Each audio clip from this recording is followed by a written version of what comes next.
Welcome to Cultivate, the show where we talk about building, growing, and figuring it out as you go. If you're new here, welcome. I'm your host, Alex, and I'm so glad you're here today. Real quick, did you know that subscribing to the show is completely free? It only takes 2 seconds and is one of the simplest ways to support what we're building here. Subscribing helps us land sponsors and helps me figure out what kind of guests to bring into the conversation. So if you haven't already, hit subscribe wherever you're listening. It means more than you know. Now, today's guest is someone whose resume genuinely stopped me in my tracks. Sarah Pellegrini is a Syracuse native with over 20 years of experience across real estate, sales, business development, and hospitality. And she's the kind of builder who doesn't just talk strategy, she executes it. Sarah started in interior design, evolved into a full real estate practice, and has since guided more than 600 families to achieve their real estate goals.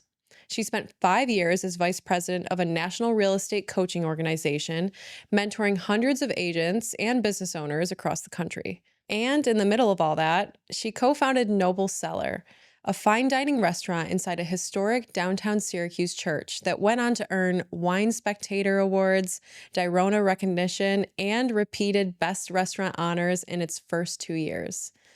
She left Seattle, came back home to Syracuse, and made it her mission to pour everything she'd built back into her community. In this episode, we talk about what it takes to lead across industries from real estate to fine dining and the thread that ties it all together, why she came back to Syracuse and what community investment really looks like in practice, what she learned coaching hundreds of business owners that most people never figure out, and what she wants builders and leaders who are in the thick of it right now to hear. This one is packed. Let's dive in.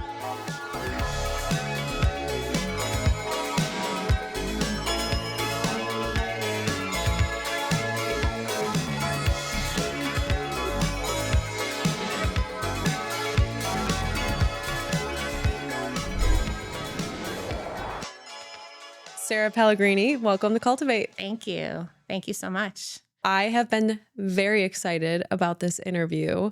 You are partnered, co-owner. How do you identify in your position with Noble Cellar? Yeah, I mean, listen, I have a partner, Rob Zachary. I think everybody knows that. We really co-own. We've done a really spent a lot of time on this beautiful restaurant, and it actually is women owned, the majority, and we structured that purposely from the beginning, because it is something that we both are just really passionate about, and I know that that's something you also are very passionate about. So I think it's a good opportunity to share that. And yeah, so we are co-owners. It's just the two of us. And we actually, from financial side of it, it's also just the two of us. We didn't bring in any investors or anything like that. So it's truly been a labor of love completely. Yeah, you guys have poured not only your money, but your hearts and souls into this place, and it definitely shows. Thank you. What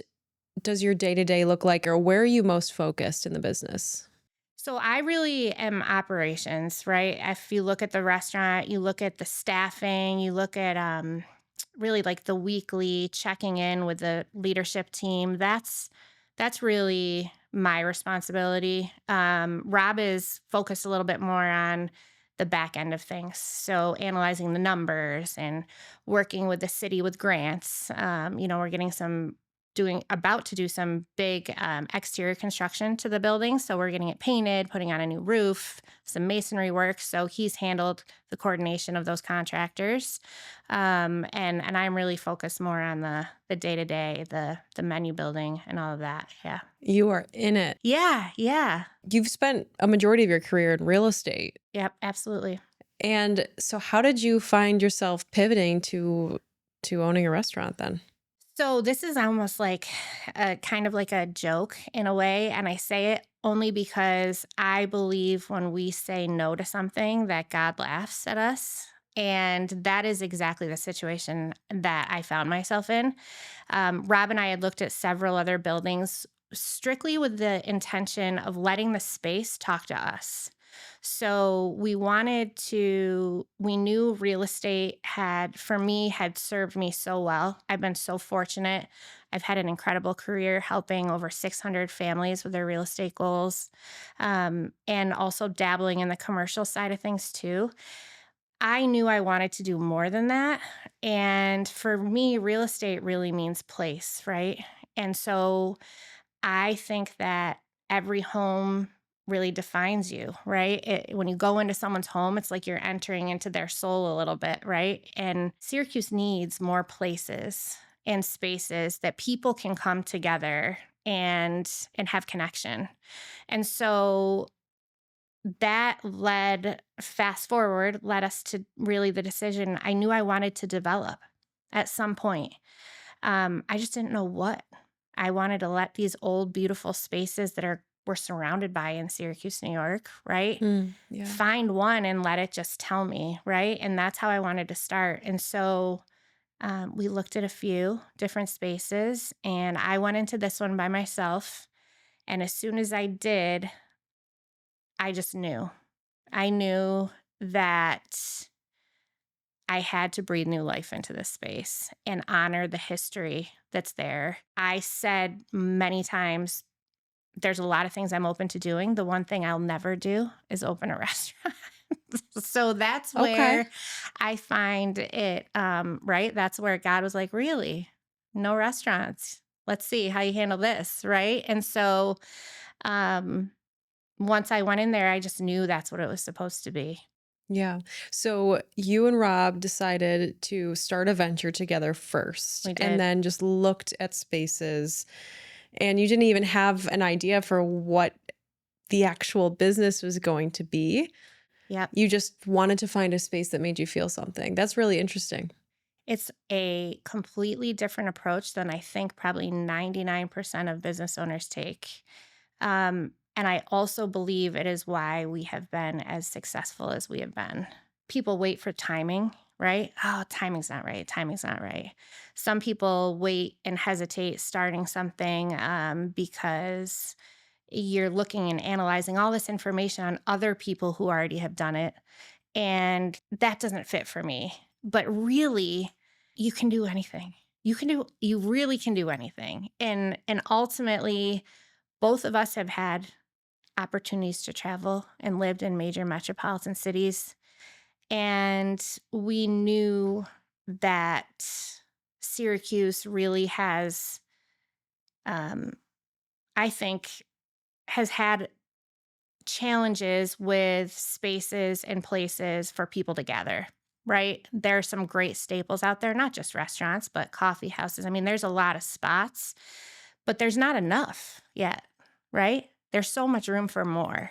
And so that's kind of how we looked at everything, like, what do we need? What does this building need to be? What does the city need? Mm. Now, there had been a couple of restaurants in the space prior to Noble Cellar. Did you ever get a chance to go to those? I did. So the signature one, the Mission, right? Yeah. And that was their 25 years. Mexican Yep. themed, was very successful. I went there several times and really enjoyed it. When Ryan and Leanna opened over there, they did Luna Loca, which was their, unfortunately, right when they got going. Then COVID hit, and so that prevented them from taking it to where I think they had intended to. And that was also really good, also themed similarly. So I did have the opportunity to dine there as a guest in both spaces. Yeah. I mean, you know this, and most people who I'm close with or the people in my lives know how much I love Noble Cellar, truly. If anyone's coming into town, visiting, or needs a recommendation, that's always my first recommendation. And I love how you guys chose to design the space. I'm one of those people that's a foodie first, don't get me wrong, love good food, but I think you guys have not only created an incredible menu and provided amazing service, but the vibe is immaculate.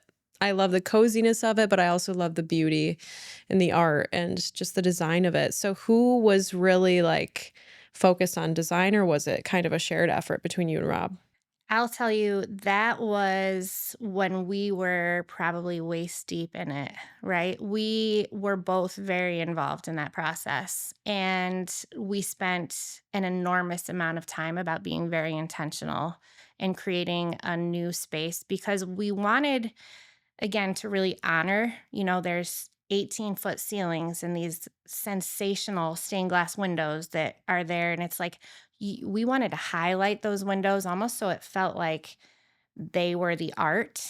And the ceiling that's tin, I mean, we wanted to be very intentional and also wanted people to come in who had been at the mission that was here and such a staple for a long time, coming saying, "Oh, it's the old mission." Right? I heard it all the time. I even refer to it as that, right? At the beginning, I'm like, "Oh, it's the old mission." People, "Oh, I know exactly where that is," right? And so we wanted them to come in with that and leave saying it's Noble Cellar, right? And so that was something, how do we really change this enough and honor the space to make it stand alone as Noble Cellar instead of the old mission? Yeah. Yeah. I really want to get into branding, just like the Sure. intentionality you guys have had in everything, not just the design and the cuisine, but I've noticed lots of rabbits. Yes, yes. I'm also curious where the name came from. Sure. So can we talk about it? Yeah, definitely. It's funny the amount of people that ask, and I mean, I guess there are definitely a lot of rabbits, right? But I'm so used to seeing them that I think I forget a little bit throughout the restaurant. Right now, I think we have 28 rabbits inside the restaurant somewhere. Which I love, actually. I love what rabbits symbolize. So when I saw you guys using that in your branding, I was like, I love this. This is going to be a Thank vibe. you. Yeah, it started one day. We said, okay, well, what's the logo going to be? And I remember going through looking at pictures and finding this photo that just like, I just knew it was this rabbit. At the time, now it's turned into a version of that, right? But at the time, this rabbit was sitting very proper with a broad chest, with a bifocal on, and just looking very noble, right? And now the name came way after the rabbit did. So when I look at it at the time, I was like, this guy looks like he's wise and he's proud and he's intelligent and astute, if you will. And, if you notice as well at the restaurant, we have a lot of old books. Mhm. And so that element comes into play as well and I'll explain that. But the rabbit itself, I showed it to Rob and he was like, yes. I'm like, right? Like this is it. This is it in some version. Um, and after we identified that, we started really researching what does the rabbit mean and how can that play into the story of the brand that we have here and fold in with the community in Syracuse and make it relatable for people. And that's when we really started unlocking, I think, the beginning of our branding story. Mhm. Yeah. I've also noticed the vintage films that you guys play Yeah. on that beautiful framed, is it a projector or? It is. It's actually digital mapping. So a gentleman who has become a very good friend over the years, he does that for major concert venues all over the world. So he's used to projecting multiple things happening at once all over the stage and the screens behind it. And he's local here, and I called him and I was like, I have an idea. Like, I'm thinking like the only thing I could describe it as was Harry Potter. I remember the first time watching that movie and the pictures coming to life. Mhm. And I thought, there's no sound. It's visually engaging. So people can look at it, but not feel like they have to stay focused on it. If you're on a date and you're learning somebody, it gives you a distraction to kind of look away Yep. and have a conversation piece. I said, "Is there a way we can do something like that?" And he was so excited. And he came and I, had our contractor build out frames, and then he sized it. So that actually plays all those videos at one time through a software that he built and created. Wow. Yeah. Yeah. So much intentionality behind everything, I feel like. And I feel like there's also, it's one of those spaces that you step into, and every time you find or you uncover a new detail, if you will. And I don't know, I have to say this too. There's an undertone of sexiness in this space, which is why Oh, I love good. it. I mean, yeah, the lighting is perfect. I'm Yeah. huge on lighting. So am I. If Yes. it's the perfect lighting. I love the glassware. I love what the check comes in, the little leather booklet, like Yeah. everything I'm obsessed with. I'm so So, glad. yeah, if you couldn't tell, I'm a huge fan. Let's talk about the menu. Okay. You guys changed the menu up quite a bit, right? Seasonally? Yeah, it's like weekly almost right Oh, now. wow. We're changing it so often. So we've pivoted a little bit, which our intention at the beginning was just to be pulling all of our food from local farmers. And that was just with all the newness of everything going on, it was larger of an undertaking than we anticipated, Mhm. never having opened a restaurant before, right? So that Yeah. was one of the things that was like, we're going to do that with as much as we can. And then we're going to change the menu regularly so that at least our produce is constantly fresh, right? Like we don't have we have one freezer, right, in the whole restaurant. So like we don't freeze things, we don't everything comes fresh. And then we engaged with one of our chefs right now, our executive chef, Joel, who is remarkable. And he has a lot of relationships with these farmers all over New York State who now are driving to us to drop off Oh, wow. different, yeah, huge amounts of what we need for. And then they will make multiple different dishes using a particular um, meat, right? Whether it's now we're open for lunch, so that sometimes it's stuff in lunch and a couple different dishes for dinner. But really now our biggest pivot that we're most excited about is that everything is coming in locally, which is very exciting. So the freshness of the dishes that we are offering is, I believe, like unparalleled to anybody around because it's literally coming right off the farm. Mm. Yeah. What was that decision to start doing lunch? What did that look like?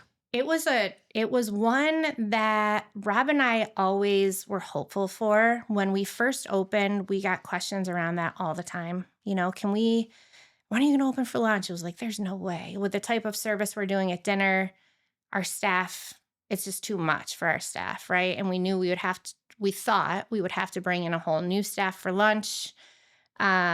We didn't want to compromise the brand in the sense of like the experience. We really want people to come in the door, sit down, and let us do everything, right? Like all the work, you just sit back and enjoy yourself. And with dinner, we have so many steps to service that we're able to do that. Lunch is a little more casual, right? Mhm. So it took a lot of planning and thinking through how to do that. It also took a team in the kitchen that was really willing to do that and was excited about the creative element of a lunch. And we have those things all in right timing, right? Came together and now we're doing lunch Monday through Thursday and it's going really well. Are some of the menu items on the lunch menu Yeah. different? What are they? Yeah, they're totally different. So we have soups. Like right now, we're getting into warmer weather, I hope. But we make like some beautiful soups, and then we have salads that are. I mean, it's a full. I can't finish a I salad. love a good Oh salad. my gosh! And I can only imagine the salads. it's crazy because everything is. It tastes like you went in your garden and picked it Ugh, yourself, I'm right? gonna have to stop in soon for lunch. Please I do. still haven't been able to make it to lunch yet. And then we're doing sandwiches and like wraps or burgers, but they're elevated, right? Like Mhm. they're beautifully done. I mean, it's a higher end lunch, I would say, but price is not. So it's very Oh, wow. comparable to, and what it's allowing us to do is really have no waste at all, right? Oh, love that. And that for us is very important. We don't want to be at the end of a week losing anything, whether we can donate it, whatever that looks like. So to be able to have a team that is excited about being creative of what to do and how to make things stand alone in a lunch menu and be just as delicious, it's been a lot of fun for them. I am curious about the wraps. Yeah, just randomly, I just had a chicken Caesar wrap for the first time in that's my life. it's one of the best. Just a Just the couple first for the time. first time in my life. Oh I my had one gosh. like 2 weeks ago, and I haven't been able to stop thinking about it since. Listen, I've been looking for one. Were you in Syracuse? No, I Oh, was I was in I don't Nashville. know where to go for one because they're so good. It's like it's summer, I feel like, in Yes, a that bite, is summer. right? That's the definition of summer, is a chicken Caesar wrap. I think so too. You guys should do an elevated one. We should. We have a buffalo chicken wrap right now. That's delicious. that's my kind of wrap. Yeah, it's really good. It's really good. And it's not, again, it's still elevated in Is its the own chicken way. grilled or fried? This one, it's grilled. Ooh, Yeah. Yeah. Yeah, you I'm gotta gonna try it. I'm gonna have It's not to gonna be try there for it. long because our menu's changing so much. So you better Yeah, get over there. I Or I'll better drop get one over off there. in one of your recording days No, for you. get me in there. Okay. Make me come in there. Okay. I would love to know. So you are designing the menus, right? Well, I'm giving the sign off. Okay. So What does that creative process look like for menu creation? I mean, I just have not been able to forget coming in Valentine's Day weekend this year, and your yeah. prefix menu was just off the charts. That was truly one of the best dinners I've ever had. Oh my gosh. And my boyfriend and I left feeling so satisfied, like every single course. And he asked me to be his girlfriend that night. So Oh my gosh, we it's crushed that night for you. it was yeah, you guys I love crushed it. that. You guys got me a boyfriend. Aw, you're welcome. Tell him. Yeah, he's welcome. Well, it's honestly, this is the part that, the construction, the design, the decor, we had all custom made in the restaurant overseas. We designed it, right? Like, there's so much more that goes into this that we could sit here for days and talk about, honestly. Once the doors open, I'll say leading up to the doors opening, the interview process with the staff was one that I've had a lot of experience doing in my life. Just interviewing around someone's willingness to learn is everything, right? And yeah. so it's really about the mindset and the moral compass of an individual that I was really looking to highlight. And our interview process was very extensive. And during that time, we were able to identify some just remarkable individuals who are passionate about our community in the ways that we are, who are driven, hardworking, who left the industry of hospitality because they couldn't, it wasn't enough for them to survive financially, right? It wasn't a career for them necessarily. And who came back, went to the corporate world and came back to hospitality. So highly educated individuals. I think everybody except for one person on our staff has graduated college and been on that path and done the corporate world and then come back to it. So I say all that because in the process, the creativity element takes so much more than just seeing a dish somewhere and being inspired, right? It takes like layers of thoughts to build an entire menu, and we're doing it nonstop, right? It's very challenging for our team, which they love because they love learning, right? And it's also the freedom in the kitchen to be creative, which in most establishments, you're coming in, you're being told what you're cooking. Here's your station. This is what you're cooking. Cook it over and over and over again, right? Maybe they throw some specials on, but ultimately the menu remains consistent. That is entirely opposite of what we're doing. So everyone in the kitchen specifically has to know how to create every single dish and prepare and cook it at the exact same level. So the creativity comes from all of them together. So we have a very unique setup. Yes, there's an executive, there's 2 sous chefs, and then we have line cooks as well. But that structure doesn't fall into the traditional model of a restaurant in our kitchen. All of our stations are named after characters in Alice in Wonderland so that no one is feeling like, oh, you're on this station, such and such. You're not as talented as I am because I'm on this station right now tonight. So there's no comparing each other because comparison's the death of joy, right? Yep.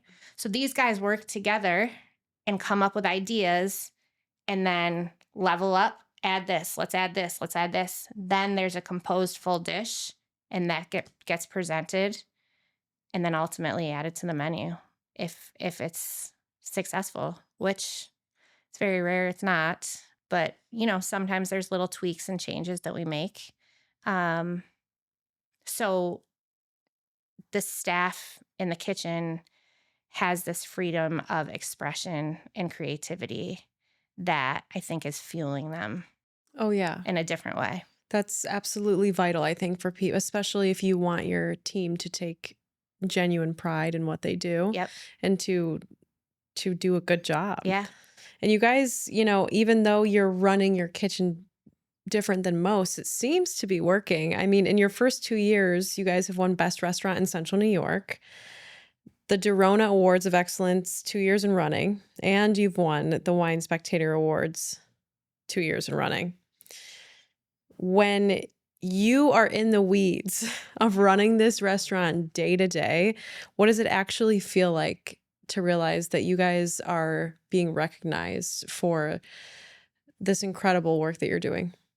Gosh, I don't think about me at all, to be totally frank. I am just overflowing with pride and gratitude for the staff and the team that we built because really this is about them, right? This is the freedom that has been given to them to grow into the best version of themselves and support that.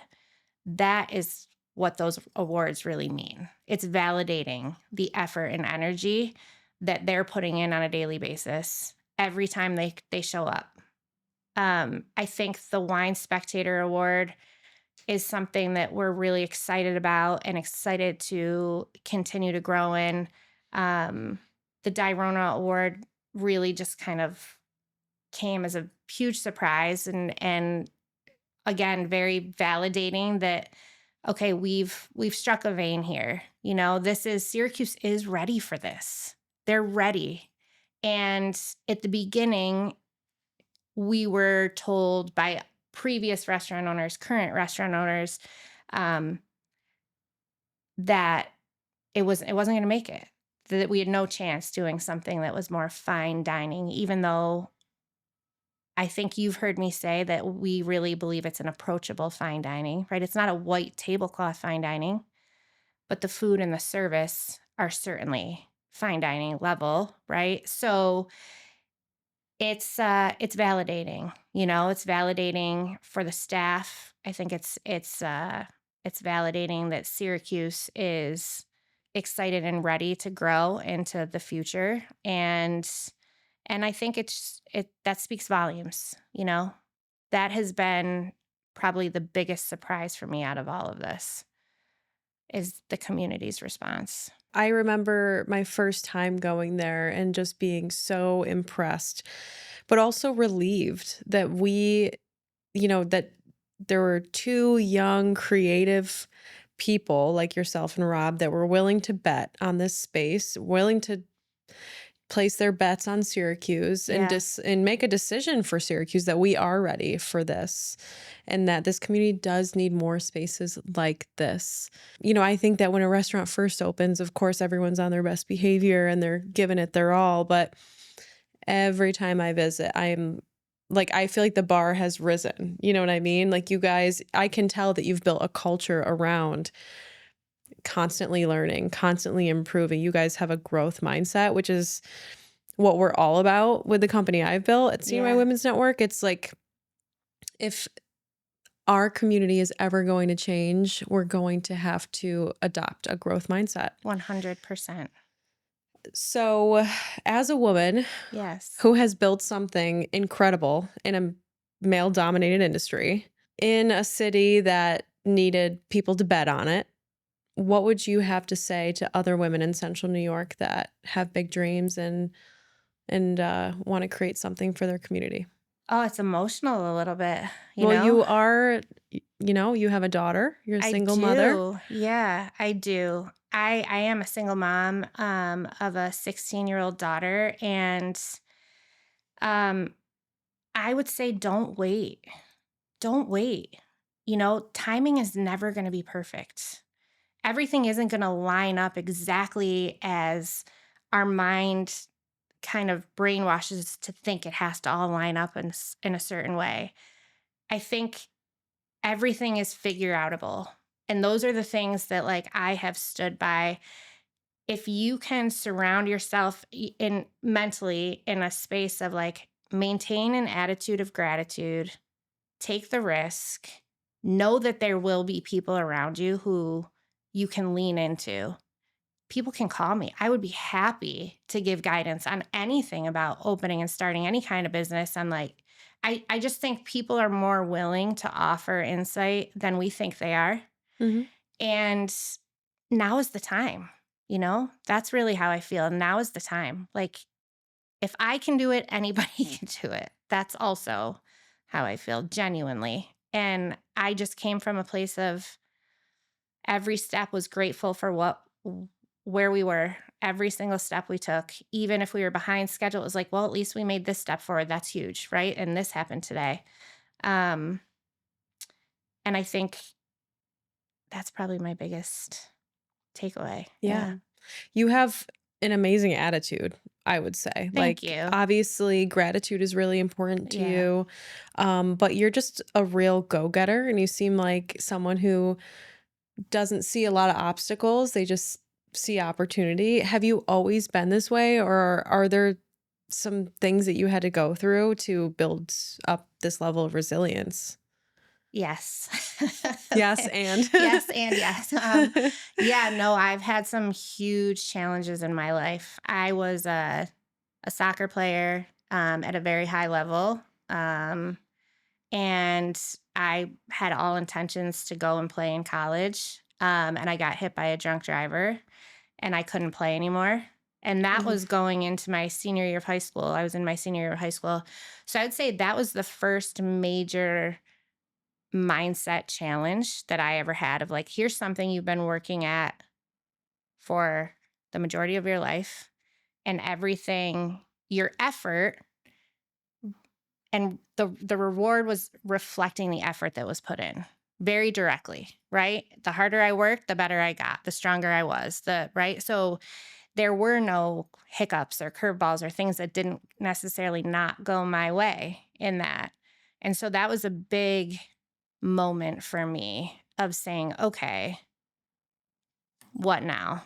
Right? What now? I can't play a sport that really at the time defined me in so many ways, right? So I would say going through that process really helped me to understand the power of the mind and and and what it means to be bigger than yourself, right? Your thoughts, controlling them and finding the good in everything because sometimes we don't understand why things don't work out, but there's a reason.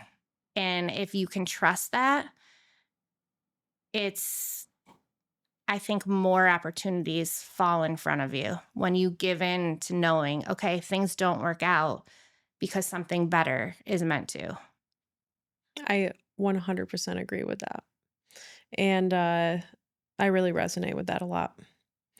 Thank you for sharing that. Yeah, my pleasure. Right now, Hmm. what is your favorite thing to order at Noble Cellar? Jeez, my gosh. I know I maybe probably by the time we get this episode out, the menu It's going to might be have different. changed. I know it will be When different next when week already, next but week? yeah. Okay. Well, maybe what are some of the things you guys are working on for this summer, if you can share? So my chef would, Kill you? yep. But here's what I can tell you. I will tell you that the food we make is, I think I tell this to people when I'm in the restaurant and they ask me, what would you recommend? And I said, well, what are you in the mood for? Right? It's the first question. Do you like fish? Do you? And I give some guidance. But then if most people are like, I'm open to anything, I tell them to close their eyes and spin their finger around a few times, and wherever it lands, that's how good everything Everything. is. But what people I think are equally and even sometimes more surprised by is our dessert. Our executive pastry chef is so talented. Sarah Rita, she's unbelievably talented. And her bite after you finish a meal of whatever one of three typically we offer, because if we offered more than that, I think it would be too much. But when I tell you that I have told guests in the past, it's not weird if you choose to rub the dessert on your face when you're eating it because it's so good. It doesn't make sense. Your taste buds do the wave. I would say if you're not a dessert person, tell the serving staff that exact thing and trust them to guide you on something that you have to try. Because one of the biggest things about our restaurant is stepping outside of your comfort zone Mm. and allowing us to get to know you a little bit and then give you suggestions that sometimes we get a little pushback. But when people start building their trust with us, people are very happy with those suggestions, and dessert would be a huge one for me because not everyone ends dinner with dessert. And I get it. I used to not until I owned a restaurant. Until you owned Now Noble I Cellar. do. I can't not. No. So- And you know what? I love that we talk about your customers building trust with you guys, because that's how I feel when I'm there. I mean, that's like one of the places where I'm like, I don't care. You take the reins and I'm going to be happy. I know it, especially because it's not just the food. I mean, the way you guys approach wine. When I explain Noble Cellar to people, I'm like, okay, the food's incredible. The place is gorgeous. Yes. But it's in an old church, so they don't do liquor. But don't worry, their beer and wine list is incredible. It's Yeah. like probably the best beer and wine list in Syracuse. So Thank don't you. worry about that part. Thank you. And when I went last time with my boyfriend, he had recently gotten super into Italian wines. So he Okay. was all excited to see the Italian wines. And I think we went with like a Barolo or Oh, something. that's one of my favorites. It was Yeah. so good. Yeah. We left the restaurant very happy. Good. Good. And yeah, I just feel like it truly is, like you said earlier, one of those places where you can go and just enjoy, and you don't have to do any work. I'm glad you feel that way. Well, you've done an incredible job, Sarah. I mean, Thank you. through and through, your work, the restaurant speaks for itself. I'm such a fan of hospitality, and I have so much admiration and respect for restaurant owners and really anyone who's running a hospitality business. I know it is probably, if not the hardest kind of business to run, let alone, you know, like I used to want to own a restaurant until I realized how small the margins were. Yeah. Yeah. So It's a real truly, thing. I Yeah. mean, because Yeah. I identify much more as a creative Sure. and as an artist. Mhm. And I think creating a restaurant is probably one of the most purest forms of self-expression. I think it's a beautiful art form. And I have always just been a fan of restaurants and hospitality in general. So Syracuse is certainly blessed to have you and Rob here Thank doing your you. thing in the community. Very nice. Thank you. How can people follow Noble Cellar, support you guys, book a reservation? Yeah. Because I know they're going to want to after hearing this. I hope so. Yeah, we would love that. So we're on Instagram, right? We're on Facebook, so it's just Noble Cellar. You can search us there, and then we are on Resi, so you can go to our website and click reservations and book it that way, or you can do that through Resi directly. For lunch, we love when people make reservations if it's a bigger group. Otherwise, just come. You don't have to. Dinner's different story, so you definitely want to book a reservation. And that's, yeah, you can follow us on any of those things. We're on TikTok, we're on, we're on all the platforms, right? So and we have some really engaging, messaging that we push out that I think people will just enjoy, if nothing else. So, yeah.